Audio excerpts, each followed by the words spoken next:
పిల్లల కోసం ట్రై చేసే కపుల్‌లో మగవారిలో బేసిక్‌గా చేసే టెస్ట్ సెమెన్ అనాలిసిస్. దాంతో పాటుగా కొంతమందికి స్పెర్మ్ డీఎఫ్ఐ టెస్ట్ కూడా చేస్తామనమాట. సో, ఈ స్పెర్మ్ డీఎఫ్ఐ టెస్ట్ అనేది అందరికీ అవసరమా? ఎవరికి అవసరం పడుతుంది? ఎందుకు అవసరం పడుతుంది? అనే దాని గురించి ఈరోజు మనం మాట్లాడుకుందాం. హలో అండి. నేను doctor Naini, fertility expert, consultant at 49 hospitals, Karimnagar branch.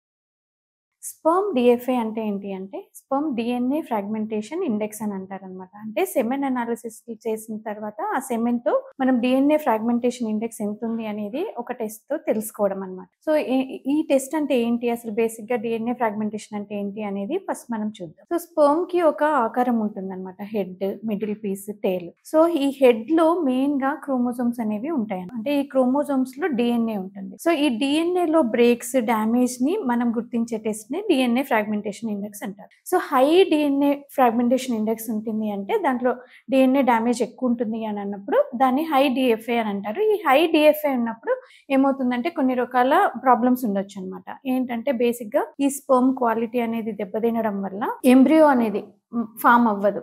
ఒక్కొక్కసారి ఎంబ్రియో ఫార్మ్ అయినా కూడా అది ఇంప్లాంటేషన్ అవ్వదన్నట్టు. సో, ఒకవేళ ఇంప్లాంటేషన్ అయినా కానీ అబార్షన్స్ అయ్యే ఛాన్సెస్ ఎక్కువుంటాయన్నమాట. సో, ప్రెగ్నెన్సీ వచ్చే ఛాన్సెస్ తగ్గిపోతాయన్నమాట. సో, అందుకని ఈ డీఎఫ్ఐ టెస్ట్ అనేది ఇంపార్టెంట్ అన్నట్టు. మరి ఈ డీఎఫ్ఐ టెస్ట్ ఎలా చేస్తారు? అంటే రకరకాల మెథడ్స్ ఉంటాయన్నమాట. సో, హై డీఎఫ్ఐ ఎప్పుడంటారు అంటే మనం ఏ మెథడ్‌తో ఈ టెస్ట్‌ని చేస్తున్నాం అనే దాన్ని బట్టి డిఫరెంట్ కట్ ఆఫ్స్ ఉంటాయి. అంటే కొన్ని మెథడ్స్‌లో 25% కంటే ఎక్కువగా ఉంటే హై డీఎఫ్ఐ అని అంటారు. కొన్ని ల్యాబ్స్ కొన్ని అసెస్‌లో 35% కంటే ఎక్కువగా ఉంటే హై డీఎఫ్ఐ అని చెప్తారనమాట. సో, మరి ఎందుకు ఎవరిలో ఈ హై డీఎఫ్ఐ ఉంటుంది? డీఎన్ఏ ఫ్రాగ్మెంటేషన్ ఇండెక్స్ ఎక్కువ ఉండడానికి రీజన్స్ ఏముంటుంది అని చూస్తే బేసిక్‌గా కొన్ని రకాల కారణాలు ఉండొచ్చనమాట. ఎవరైతే మగవారు ఎక్కువగా హీట్‌కి ఎక్స్‌పోజర్ అవుతారో అంటే ప్రొలాంగ్డ్ సిట్టింగ్ అంటే డ్రైవర్స్‌లో కానీ కొన్ని రకాల ఇండస్ట్రీస్‌లో పనిచేసి ఫ్యాక్టరీస్‌లో పనిచేసే వాళ్ళలో హై టెంపరేచర్ ఎక్స్‌పోజర్ అయినప్పుడు, తర్వాత హై రేడియేషన్‌కి ఎక్స్‌పోజర్ అయినప్పుడు, లేదంటే కొన్ని రకాల కెమికల్స్‌కి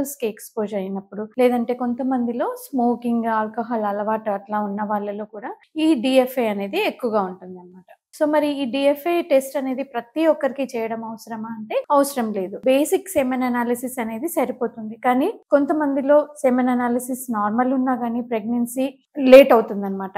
చాలా మెడికేషన్స్ తీసుకున్నా, లేదంటే ఐయుఐ ప్రాసెస్‌లో చేసుకున్నా, ఫెయిల్ అయినా అలాంటి వాళ్ళకి డీఎఫ్ఐ అడ్వైస్ చేస్తాం.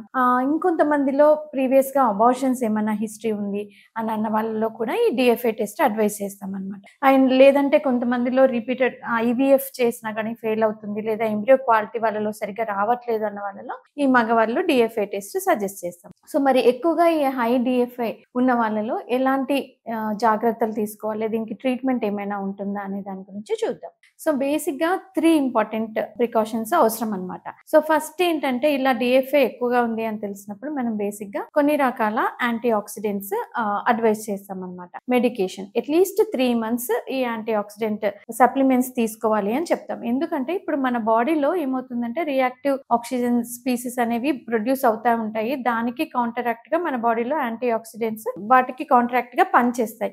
సో, ఎవరికైతే ఈ యాంటీ ఆక్సిడెంట్స్ లోపం ఉంటుందో ఈ యాంటీ ఆక్సిడెంట్స్ సప్లిమెంట్స్ రూపంలో ఇవ్వడం వల్ల అంటే వైటమిన్ సి లేకపోతే వైటమిన్ ఈ ఉన్న సప్లిమెంట్స్ ఇవ్వడం వల్ల కొంతవరకు దీన్ని మనం కంట్రోల్ చేయొచ్చు. సెకండ్ ఇంపార్టెంట్ థింగ్ ఏంటంటే మనం తీసుకునే ఆహారము మన లైఫ్ స్టైల్‌లో చేంజెస్. సో, బేసిక్‌గా మనం తీసుకునే ఆహారంలో ఈ వైటమిన్ సి అండ్ ఈ ఇవి ఎక్కువగా ఉన్న ఫుడ్ తీసుకోవడం అంటే ఫ్రూట్స్ కానీ, డ్రై ఫ్రూట్స్ కానీ, సీడ్స్ కానీ, నట్స్ కానీ వీటన్నిటిలో కూడా యాంటీ ఆక్సిడెంట్స్ చాలా ఎక్కువగా ఉంటాయండి. సో, ఇలాంటి ఆహారం తీసుకోవడము, తర్వాత లైఫ్ స్టైల్‌కి సంబంధించిన మార్పులు అంటే బేసిక్‌గా బరువు ఎక్కువ ఉన్నోళ్ళు బరువు తగ్గడానికి ట్రై చేయడం, ఎక్సర్సైజ్ ఇలాంటివి డైలీ రెగ్యులర్‌గా చేయడం వల్ల, తర్వాత స్మోకింగ్, ఆల్కహాల్ అనే అలవాట్లు ఉన్న వాళ్ళు అలవాట్లని మానుకోవడం వల్ల కొంతవరకు దీన్ని మనం కంట్రోల్ చేయొచ్చు. థర్డ్ ఇంపార్టెంట్ థింగ్ ఏంటి అంటే ఎప్పుడైతే మనం ఈ ఐవీఎఫ్ ప్రాసెస్ చేస్తామో ఆ ప్రాసెస్ చేసే టైంలో ఎవరికైతే ఇప్పుడు మెడికేషన్‌తో కానీ, లైఫ్ స్టైల్ చేంజెస్‌తో కానీ డీఎన్ఏ ఫ్రాగ్మెంటేషన్ అనేది కంట్రోల్‌కి రావట్లేదు అని అన్నప్పుడు మనం ఐవీఎఫ్ ప్రాసెస్ చేసేటప్పుడు కొన్ని రకాల జాగ్రత్తలు తీసుకుంటామన్నమాట. బేసిక్‌గా ఏంటంటే స్పెర్మ్ ప్రిపరేషన్ చేసేటప్పుడు ఈ DNA ఫ్రాగ్మెంటేషన్ తగ్గించడానికి micro fluidic sperm preparation technique అనేది యూజ్ అవుతుందన్నమాట. అలాగే సెమెన్ శాంపుల్ తీసుకున్నప్పుడు మళ్ళీ సెకండ్ శాంపుల్ అంటే శాంపుల్ ఎజాక్యులేట్ చేసిన తర్వాత మళ్ళీ ఒక హాఫ్ అన్ అవర్ తర్వాత సెకండ్ శాంపుల్ డబుల్ శాంపుల్ తీసుకొని చెక్ చేయడం వల్ల కూడా ఈ ఫ్రాగ్మెంటేషన్ అనేది తక్కువగా గమనించినారనమాట. ఇది కాకుండా సెపరేట్ గా కొన్ని రకాల ఇంకొక టెక్నిక్ పిక్సీ డిషన్ అని అంటారు, ఫిజియలాజికల్ ఇక్సియన్. సో ఆ మెథడ్ లో కూడా DNA ఫ్రాగ్మెంటేషన్ తక్కువగా ఉన్న స్పెర్మ్ అనేది సెలెక్ట్ చేసుకోవడం జరుగుతుంది అనమాట. అదే విధంగా కొన్ని ప్రికాషన్స్ అంటే కొంతమంది మెన్ అంటే చాలా రోజులు ఎజాక్యులేట్ చేయకుండా ఉంటారు. సో ఇలా DNA ఫ్రాగ్మెంటేషన్ ఎక్కువగా ఉన్న వాళ్ళలో ఫ్రీక్వెంట్ ఎజాక్యులేషన్స్ కూడా చేయడం వల్ల కూడా ఈ DNA డ్యామేజ్ అనేది తగ్గుతుంది అని చెప్తూ ఉంటాం అనమాట. సో మీ విషయంలో మీకు DNA ఫ్రాగ్మెంటేషన్ టెస్ట్ అనేది అవసరమా లేదా, ఒకవేళ అది ఎక్కువగా ఉంటే ఎలాంటి జాగ్రత్తలు తీసుకోవాలి అనేది మీ ఫర్టిలిటీ ఎక్స్పర్ట్ తో డిస్కస్ చేసి ఆ రకమైన జాగ్రత్తలన్నీ పాటించితే ప్రెగ్నెన్సీ వచ్చే ఛాన్సెస్ ఇంప్రూవ్ అవుతాయండి. Thank you.